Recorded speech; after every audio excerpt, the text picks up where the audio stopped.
बिस्मिल्लाहिर्रहमानिर्रहीम। अस्सलाम वालेकुम। आप देख रहे हैं news today with Tanzila Mazhar. Programme में आपको खुशामदीद कहेंगे। आज दो बड़ी खबरें हैं जनाब। एक तो ये कि जो लाहौर मोटरवे रेप केस था उसके दोनों मुल्ज़मान को अदालत ने सज़ाए मौत सुना दी है और यकीनन ये एक अहम फ़ैसला है, लेकिन अभी भी हम हुकूमत की तरफ देख रहे हैं कि कब वो ऐसा इनेबलिंग इन्वायरमेंट बनाएगी, कब आगाही उस लेवल तक पहुँचेगी जहाँ पर ख़ातून चाहे वो रात के किसी भी पहर बाहर जाए वो अपने आप को महफूज तसव्वुर करे। तो ये एक अहम फ़ैसला है। काफ़ी दिनों से लोग इसका इंतज़ार कर रहे थे और उनकी जो मुल्ज़मान हैं उन दोनों की जायदादें भी ज़ब्त करने का हुक्म दिया है अदालत ने।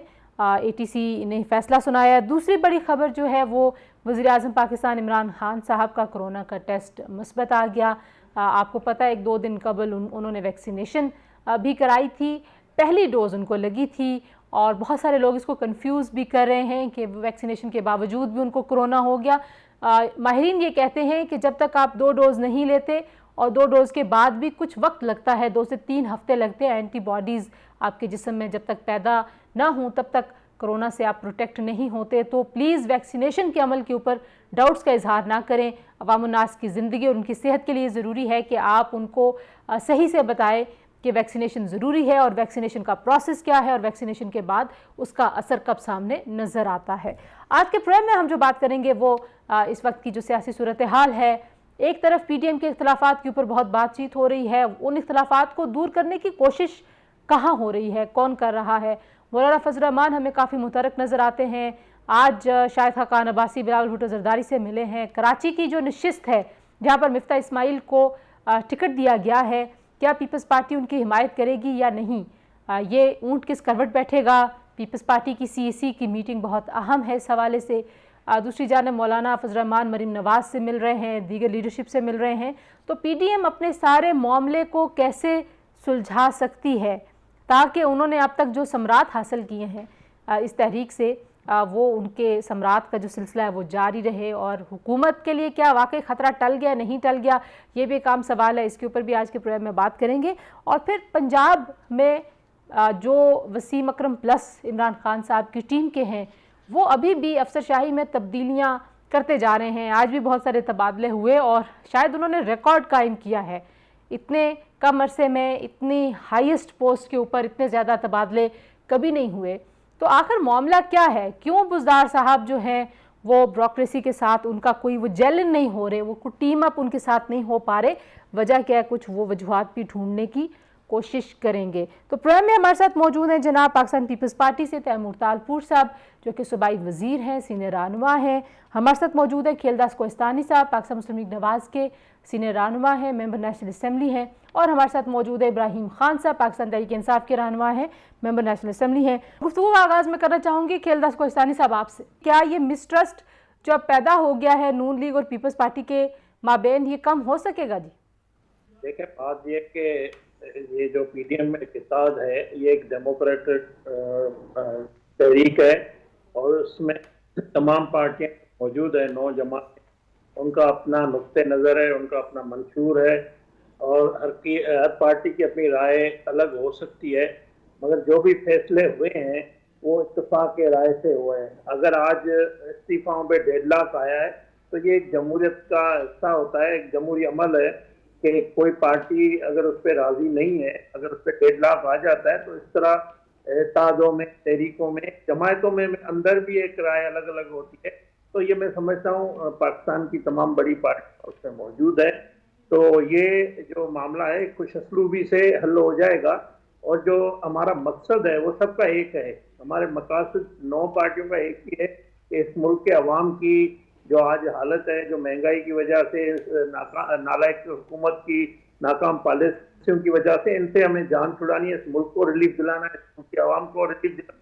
और सबसे बड़ा जो है कि हम चाहते हैं कि ये मुल्क आइन के मुताबिक चले, जो PTM का बयानिया है हमारा, ये पीपल्स पार्टी भी चाहती है, ये PMLN भी चाहती है, ये JUI चाहती है, तमाम जमातें चाहती है, जो भी डेमोक्रेट जमातें हैं तो जमहूरियत पे यकीन रखती है, वो सब चाहते हैं कि आइन के मुताबिक ये मुल्क चले, कानून के मुताबिक चले। तो मैं समझता हूँ इसमें कोई ऐसा इख्तिलाफ नहीं है इन नुकात पे। अब पहली बात ये इस्तीफाओं का मामला हो या इन हाउस चेंज हो या लॉन्ग मार्च, ये सारे नुकात 20 सितंबर के जो प्रेस रिलीज है उसमें आप देख सकती हैं, जो हमारा हुआ था तमाम जमायतों के दरमियान। तो टाइमिंग का थोड़ा इशू है, वो मैं समझता हूँ आने वाले दिनों में हल हो जाएगा। और हुकूमत की जो ये खामख्याली है, या हुकूमत ने थोड़ा समझ लिया है कि सुकून का सांस समझ बोल रहे हैं, तो हुकूमत जब गिलानी साहब की जीत के बाद हुकूमत अब बहुत कमजोर हो चुकी है। जो हमारे, मैं समझता हूँ ये पीडीएम की बड़ी कामयाबी थी कि हमने शिकस्त दी है। पहली दफा पाकिस्तान में कि जो मुल्क अपना वजीर आजम अपना सेनेट का उम्मीदवार जो है कौमी असेंबली से मुंतखब नहीं करा सकते और उसमें अपने ही एमएनए ने बेएतमादी का इजहार किया। वो पाकिस्तान की अवाम की बेएतमादी थी और हमने ज़मीनी इलेक्शन में भी पीडीएम ने कामयाबी हासिल की। सिंध में पीपल्स पार्टी ने, पंजाब में पीएमएलएन ने, केपीके में हमने पीएमएलएन ने कामयाबी दी हासिल की, और बलूचिस्तान में भी जेयूएफ मतलब पीडीएम ने हर जगह पे अवाम ने एतमाद का इजहार किया। तो मैं समझता हूँ अवाम हमारे साथ है, और अवाम की राय और इस तमाम पार्टियों की राय को मिला के हम ये आगे बढ़ेंगे। ऐसी कोई बात नहीं है कि हम हुकूमत को कोई सेफ रास्ता दे दें, एनआरओ दे दें, ये हम कभी नहीं करेंगे। जी ठीक हो गया खेलदा साहब, आप कह रहे हैं कि कोई ऐसा इख्तलाफ है नहीं, टाइमिंग के ऊपर थोड़े से मसाइल हैं और आप कह रहे हैं हल हो जाएंगे। इब्राहिम साहब, पीडीएम के मुस्तकबिल को लेके तो जाहिर है पाकिस्तान तहरीक इंसाफ काफ़ी एक्साइटेड है, उनको लगता है कि पीडीएम मुकम्मल तौर पर फ्लॉप हो गई है, लेकिन दूसरी जानिब कोरोना का एक बहुत बड़ा चैलेंज इस वक्त मुल्क में दरपेश है और हालात ख़राब होने का काफ़ी वाज़े इम्कान हमें नज़र आ रहे हैं। पूरे मुल्क की अगर सूरत हाल देखें, आज भी जो एडवाइज़र हैं हेल्थ के प्राइम मिनिस्टर के डॉक्टर फैसल सुल्तान, उन्होंने कहा जी कि हालात हमारे हाथ से निकल सकते हैं। खान साहब खुद जो हैं वो कोरोना का शिकार हो गए, अल्लाह ताला उनको सेहत दे।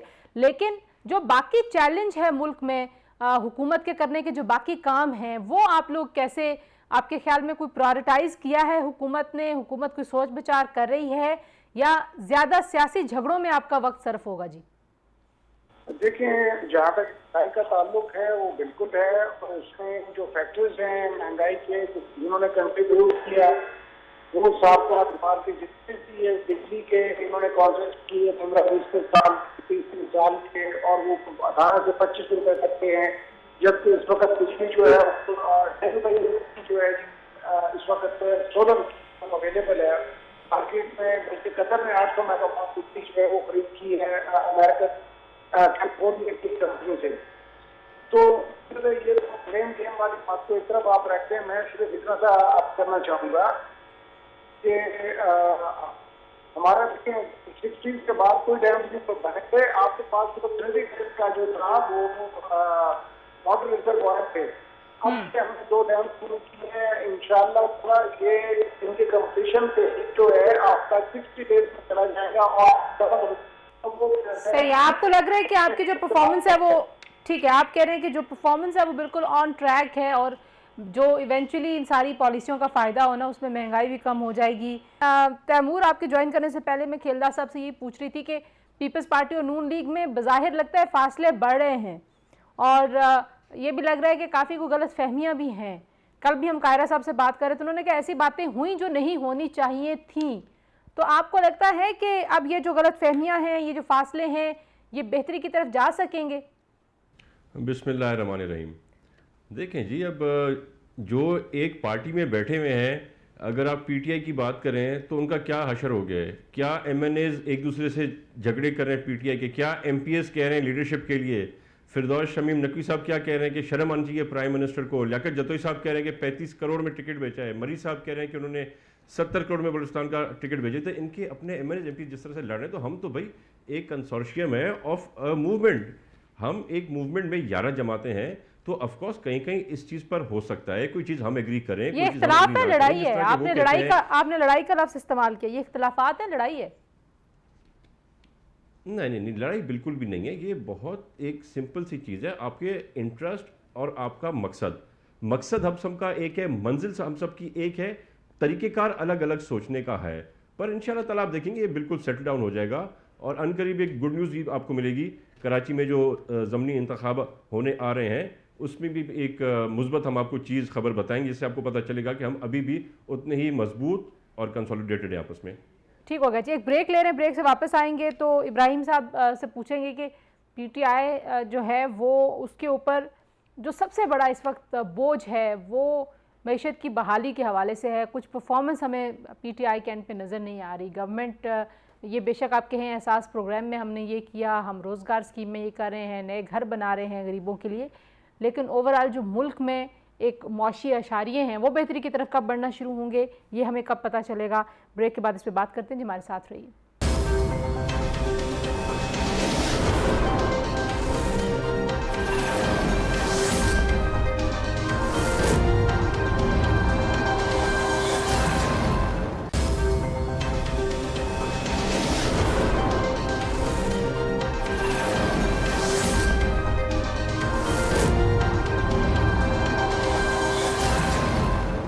जी एक बार फिर प्रोग्राम में आपको खुशामदीद कहते हैं। और ब्रेक पर जाते हुए हम बात कर रहे थे कि जो सियासी झगड़े हैं वो तो जाहिर है चलते ही रहेंगे। और पीटीआई के ज़माने में हमने ये देखा कि हुकूमत पहले माजी में शायद हुकूमतें इन झगड़ों को सेटल करने की कोशिश करती थी, लेकिन पीटीआई उन झगड़ों में मुकम्मल तौर पे इंगेज हो जाती है, इन्वॉल्व हो जाती है। इब्राहिम साहब, एक जो बहुत ज़्यादा जो सियासी मुबसरीन हैं, जो इंडिपेंडेंट आवाज़ें हैं, वो ये भी समझती हैं कि हुकूमत सियासी माहौल को बेहतर करने की जिम्मेदार होती है मुल्क में, लेकिन पीटीआई की हुकूमत की तरफ से ऐसा कुछ जेस्चर हमें नज़र नहीं आता कहीं पर भी, बल्कि हर लड़ाई को आप आगे ही लेके चलते हैं और वो लड़ाई बढ़ती चली जाती है। इस हवाले से क्या कहेंगे आप? आप सही कह रही हैं। पहले असल में दो पार्टी सिस्टम था, सिर्फ पीपल्स पार्टी थी या नून लीग थी। तो ये अपने ज़ाती मफादात को मद्देनजर रखते हुए कभी जो है कंप्रोमाइज़ भी कर लेते थे, कभी मामलात को सुलझा भी लेते थे, बारियां भी बांट लेते थे कि इस दफ़ा आप आ जाएं, नेक्स्ट टाइम हम आ जाएंगे। तो एक दूसरे का खासा ख्याल रखते थे। हम प्योरली पाकिस्तान के मफादात को सामने रख के चलने वाले लोग हैं। तो जब तक इन पार्टियों की लीडरशिप जो है उनमें भी ये जो है चीज़ पैदा नहीं हो जाएगी कि मुल्की मफादात पे बात करें, आम इंसान के फायदे की बात करें, बजाय अपने इंसानों के मफादात के तहफ़्फ़ुज़ के लिए पार्टी को इस्तेमाल करने के। तो फिर मेरे कॉमन ग्राउंड मिल जाते हैं इकट्ठे बैठ के मामलात को तय करने के। लेकिन बदकिस्मती ये है कि जहाँ पर सिर्फ दो खानदान अपने ज़ाती मफादात को निगट करने में लगे हुए हैं और हम उनके मफादात को सामने रखते चल रहे हैं, इसी वजह से मुफाहमत जो है इस जगह से नहीं बन रही, क्योंकि कॉमन ग्राउंड नहीं है। सही। अच्छा तैमूर साहब, इब्राहिम साहब कह रहे हैं कि हम तो मुल्क के मफादात के लिए चीज़ें करते हैं, इसलिए हमारी कोई मुफाहमत वाली पॉलिसियाँ आपको नज़र नहीं आती, लेकिन ये जो दो जमातें थीं ये एक दूसरे के ज़ाती मफादात की लड़ाई में पड़ी रही हैं। तो अब आप लोग जो लड़ाई की बहुत शोर है, पहले तो लोग प्रिडिक्ट करते थे पीडीएम टूटने वाली है, टूटने वाली है, टूटने वाली है। अब तो लोग जो हैं वो दावे करना शुरू हो गए हैं कि बस पीपल्स पार्टी मुकम्मल तौर पर निकल जाएगी इस मूवमेंट से। तो आपको लगता है कि पीपल्स पार्टी ये सोच सकती है इतनी बड़ी तहरीक चला के, इतना मोमेंटम पूरे पाकिस्तान में, इतना बड़ा इत्तेहाद जो अब हालिया सियासत है उसमें ये सबसे बड़ा इत्तेहाद है, इसको देखते हुए आपको लगता है कि पीपल्स पार्टी वाकई इसमें से you will just walk out of this alliance? No, never ever. हम 100% इनके साथ इत्तेहाद में हैं। हम इत्तेहाद के मेन स्टेक होल्डर्स हैं और हम किसी सूरत इस इत्तेहाद को टूटने नहीं देंगे। बिल्कुल हमारे रीजंस अलग हो सकते हैं, हमारी वजह अलग हो सकती है, पर हमारा मकसद एक ही है। जब तक इस करप्ट खान साहब को हम नहीं हटाते तब तक मैं समझता हूँ हमें हर चीज़ में एक दूसरे के साथ चलना पड़ेगा। आज भी आपने देखा होगा शाहिद खाकान अब्बासी साहब आए हुए थे बिलावल हाउस, चेयरमैन बिलावल भुट्टो साहब से मिले, उन्होंने कराची इलेक्शन के बारे में डिस्कशंस किए और काफ़ी चीज़ों पे डिस्कशन हुए जो कि अभी तक बात निकली नहीं है। तो हम एक ही वेवलेंथ पे चल रहे हैं और एक ही वेवलेंथ पे रहेंगे। तो आप लोग नून के उम्मीदवार को ही वहाँ पे सपोर्ट करेंगे कराची में तैमूर साहब? पीपल्स पार्टी अपना फैसला इंशाल्लाह कल परसों तक सुना देगी। आज हमारे सीनियर लीडरशिप आपस में बैठ के बात करेगी इस पर। मुझे उम्मीद है कि शायद हम नून लीग को ही सपोर्ट करेंगे, पर इट विल बी क्लियर इंशाल्लाह इन अ डे और टू। बाकी हमने कोई ऐसा ज्यादती की नहीं है, हमने कोई धोखा किया नहीं है। यहाँ पर तो पाकिस्तान की आवाम के साथ ये हुआ कि जब रिश्ता लेने गए तो दुल्हन एक दिखाई, जब रात को पर्दा हटाया तो जो है दुल्हन चेंज हो चुकी थी। बातें एक की, काम उसके सारे उलट करके आपने दिखा दिए। आपने जब ट्रेलर दिखाया फिल्म का तो आपने कहा जी इसका हीरो अनिल कपूर है। तो जब वो मूवी शुरू हुई तो अनिल कपूर तो था ही नहीं वहाँ पर, तो विलन का एक्ट जो है अनिल कपूर कर रहा था। तो इस किस्म की चीज़ें हमने नहीं की हैं। आवाम तंग हो गई है, आवाम को सियासत से ज़्यादा अपनी मजबूरियों से प्रॉब्लम है। आवाम को अपने 2 वक्त का खाना चाहिए। ये आपने सुना होगा पहले लोड शेडिंग होती थी, पहले गैस नहीं आती थी, अब तो ये मुसीबत हो गई है कि गैस है पर इतनी महंगी आप गीज़र इस्तेमाल नहीं कर सकते, लाइट आपके पास है पर आप पंखा चला नहीं सकते कि आपके इतने यूनिट से बिल ऊपर चला जाएगा। तो इन्होंने जो बददुआएं इनको मिल रही है उसका असर आपके सामने है। आप देख लें किस तरह से इनके ग्राफ डाउन जा रहा है। हुकूमत में होते हुए 9 में से 8 इलेक्शन ये लोग हार चुके हैं। ये तो डूब मरने का मकान है। इनके एमपीएस, इनके एमएनएस कह रहे हैं हम इनको वोट नहीं देंगे, किसी को भी वोट दे देंगे, वोट खराब कर देंगे हम। तो ये सारी जहाँ पे चीजें हो रही है तो इनको इशारा मिल गया है। ये ऊपर की तरफ से भी इशारा है और अवाम की तरफ से भी इशारा है। सही। जहां पर ये बड़ी बड़ी लीडों से जीते थे वहां पे आज इनका क्या हाल है। कराची की सीट कितनी लीड से हारे थे पिछली बार और कितनी लीड से इस बार आने। लास्ट टाइम दे केम नंबर 2 पीपल्स पार्टी के बाद, इस बार नंबर 3 आए हैं इलेक्शन में। पहले इन्होंने हमने 7,000 की लीड से जीते थे, अब हम 19,000 की लीड से जीते हैं। अपना NA 221 नगर पार्कर की सीट ले लें, अभी इलेक्शन हुई थी, वो पहले हम 7,000 से जीते थे, अब हम 55,000 की लीड से आ रहे हैं। सांगड़ की हम 90,000 से जीते थे, आज 40,000 से जीते हैं। तो ये सारे इनको जो ना, ये अवाम तो यही कर सकती है। अवाम गोली तो मारने सही हुक्मरानों को, अवाम तो अपने वोट के इस्तेमाल के साथ आपको जो है अपना जवाब देती है।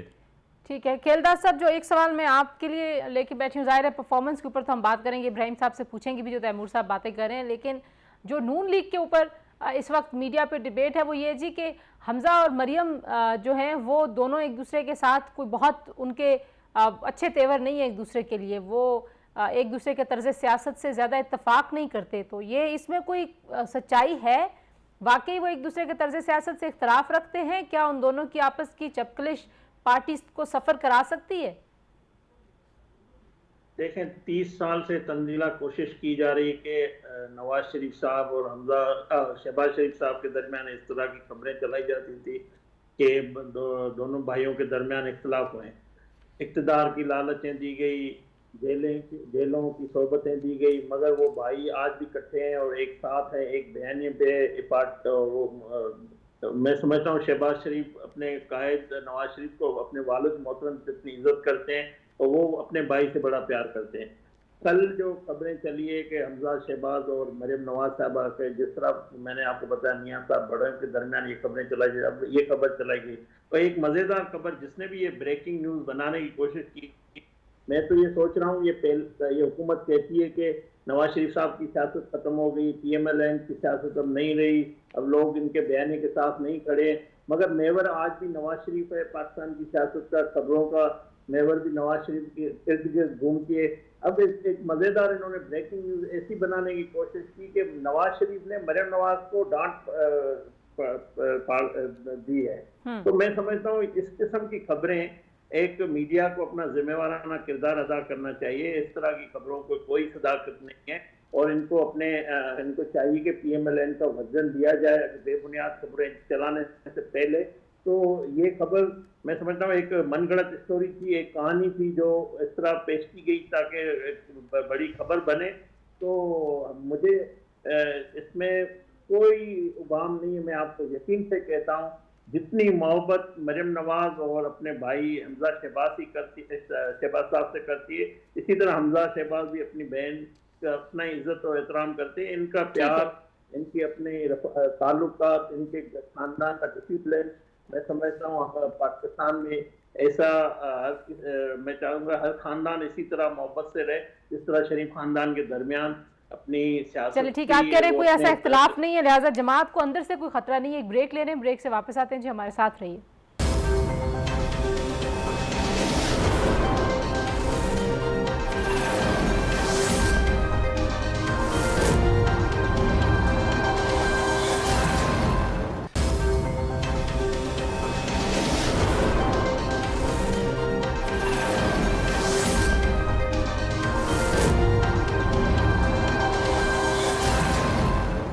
जी प्रोग्राम में एक बार फिर आपको खुशामदीद कहते हैं और आखिरी सेगमेंट में जो हम बात करेंगे वो ज़ाहिर है पंजाब की सियासत की, मुल्क की सियासत में बहुत अहमियत है। इब्राहिम साहब, पंजाब की सियासत को लेके, बुज़दार साहब की परफॉर्मेंस को लेके बहुत ज़्यादा तनकीद का सामना रहा है, खान साहब को भी, आपकी हुकूमत को भी। लेकिन खैर खान साहब इस एक मामले पे तो डटे रहे हैं कि उन्होंने कहा जी बुज़दार के ऊपर मुझे मुकम्मल एतमाद है। लेकिन ये बताइए कि ये पंजाब में इतनी ज़्यादा ये इतने तबादले क्यों हैं? हर शोबे में चीफ सेक्रेटरी से लेके आईजी से लेके चाहे वो महकमा ज़राअत हो, महकमा आबपाशी हो, कमिश्नर्स हूँ, आज भी इतने सारे तबादले हुए। क्या वजह है? क्यों बुज़दार साहब जो हैं वो अभी तक सेट नहीं हो पा रहे?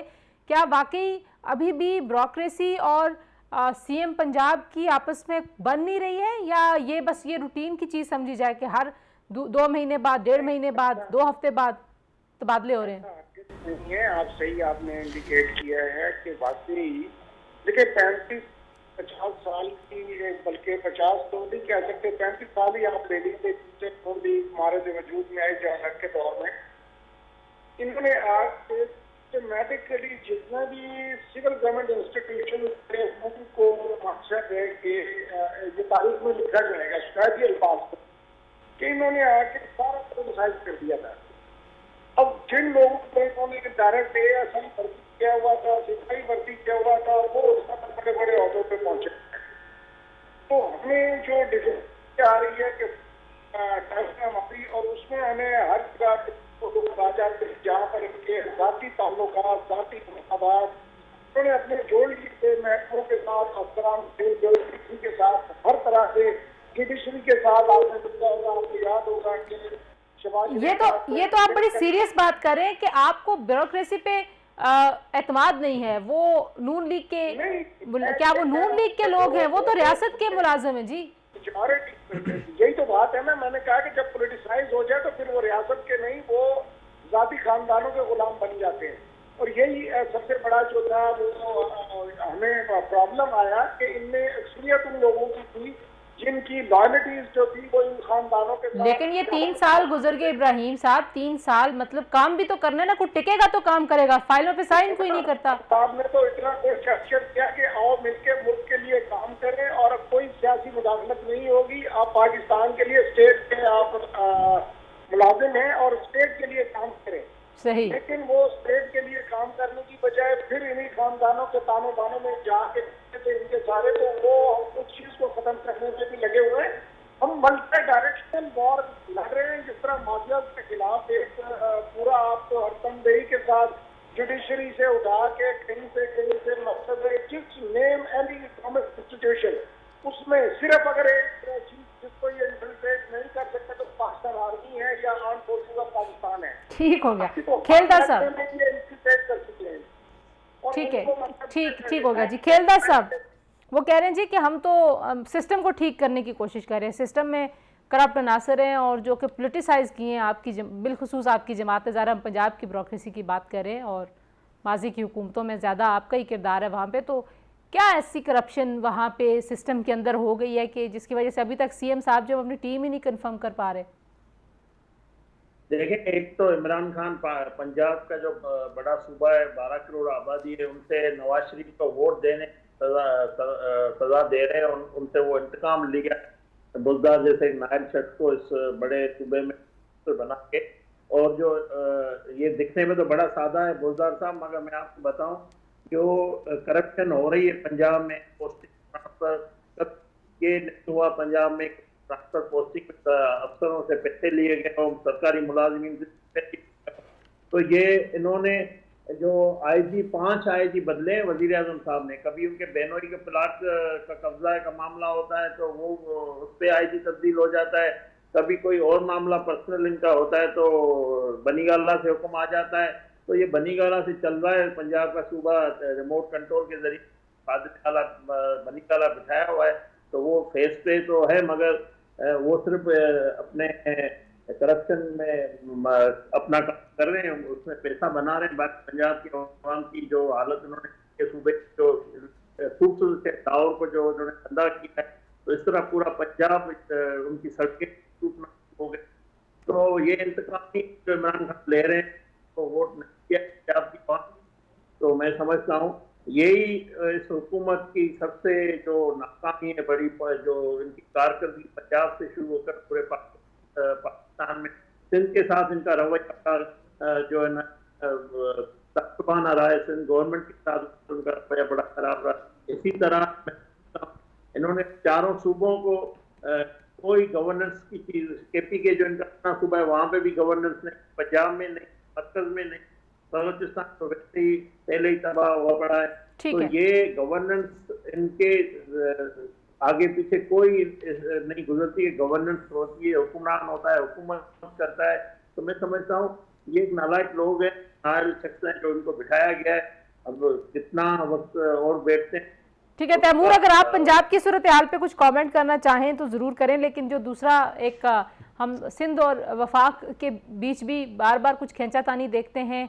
अभी कुछ हॉस्पिटल्स का मामला चल रहा है, पहले आइलैंड का मामला चल रहा था। तो ये आपको क्या लगता है कि ये कोई ख़ास वजह है इस खींचातानी की, ये पॉलिटिकली डिस्ट्रैक्ट करने की कोशिश होती है, या वाकई ये जेन्युइनली कोई कोऑर्डिनेशन में कमी है सूबे में और विफाक में कि जिसकी वजह से इस तरह के प्रॉब्लम्स बार बार सामने आते हैं? आपने पंजाब की बात से शुरू किया तो उन्होंने मेरे से 7 या 8 चेंज कर चुके हैं अभी तक चीफ सेक्रेटरीज, 7-8 आप चेंज कर चुके हैं चीफ सेक्रेटरीज।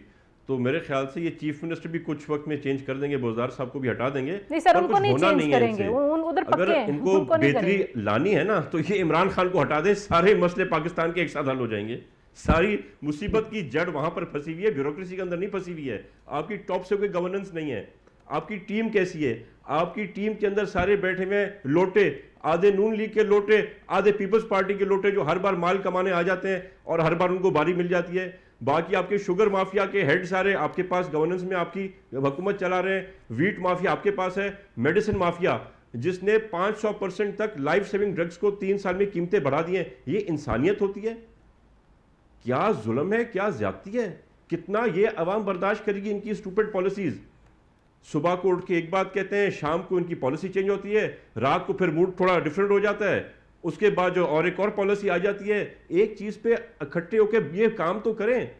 अगर प्राइम मिनिस्टर साहब ना अहल हैं तो कम से कम टीम तो अहलों के लिए आए ना। आप टीम भी उन्हीं के लिए आए उनके साथ, तो कैसे इस मुल्क का किस्सा चलेगा? ये करप्ट कहते थे हमको। हमारे वक्त में तो 117 नंबर पे था वर्स्ट करप्ट नेशन में पाकिस्तान, 124 पर तो ये ले गए हैं इसको।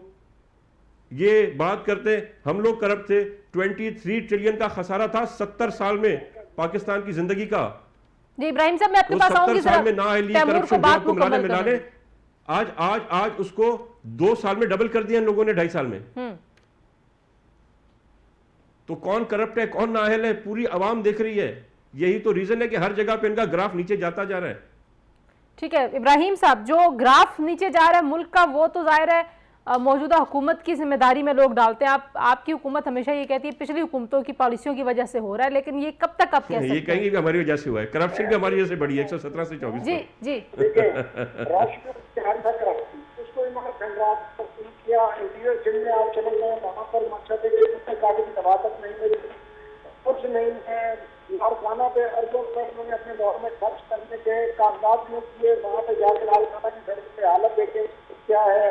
इंटीरियर जिम को इन्होंने तक तबाह से अब भी हमें भाषण दे रहे हैं कि गवर्नमेंट कैसे चलानी है, सही करने की मर्जी है। लेकिन इनके तमाम ट्रेन के बावजूद ये 9 है, 10 है, 11 है, 12 है, ये भानुमती का कुआं है टूरियम का, इन चारों में जितना जोर लगा दिया है कि महंगाई हो गई, ये हो गया, फला हो गया, लेकिन आज तक लोग तो इनके पीछे नहीं निकल सके ना। बार बार ये मौलाना को ही कहते हैं, उसी को ही बैन कर रहे हैं कि मौलाना साहब आपने स्टूडेंट्स को निकाल के रहे हैं, तलबा को निकाल के रहे हैं, और वही मौलाना ही इनके आगे शेर लगे हुए हैं। वो जनाब वहाँ पे मुख्तलिफ मदारस से वो लोगों को निकाल के ले आते हैं। चलिए जी, वक्त मेरे पास खत्म हो गया। इब्राहिम साहब, आपका पॉइंट आ गया। आप कह रहे हैं जी कि जितना मर्जी पीडीएम जोर लगा ले, लोग उनके पीछे नहीं आए। इस पे हम मजीद बाद में भी किसी वक्त बहस करेंगे। तैमूर तालपुर साहब, खेलदास कोहिस्तानी साहब, इब्राहिम खान साहब, आप तीनों का बहुत शुक्रिया जी। गुफ्तगू आपने मेहमानों की सुनी। इस वक्त जो ज़्यादा कंसंट्रेशन हमें नज़र आनी चाहिए, ज़ाहिर है वो परफॉर्मेंस के ऊपर नज़र आनी चाहिए। और खान साहब जो हैं उन्होंने मीडिया से गुफ्तगू करते हुए कहा जी कि हमने कर्ज़े इतने ज़्यादा वापस किए हैं पाकिस्तान मुस्लिम लीग नवाज़ की निस्बत कि जिसकी वजह से अभी थोड़ा सा वक्त लग सकता है चीज़ों को बेहतर होने में। लेकिन अवाम क्योंकि 5 साल का आपको मैंडेट देती है, 3 साल तकरीबन होने वाले हैं, सो अवाम के सब्र का पैमाना लबरेज होने वाला है। वो कब तक इंतज़ार करेंगे कि कब आप मुश्किल फ़ैसलों से हट के कुछ अच्छे फ़ैसले करेंगे जिसका फ़ौरी रिलीफ आवाम को मिले। लेकिन आज के लिए तो ये अपना बहुत सारा ख्याल रखिए। खुदा हाफिज़।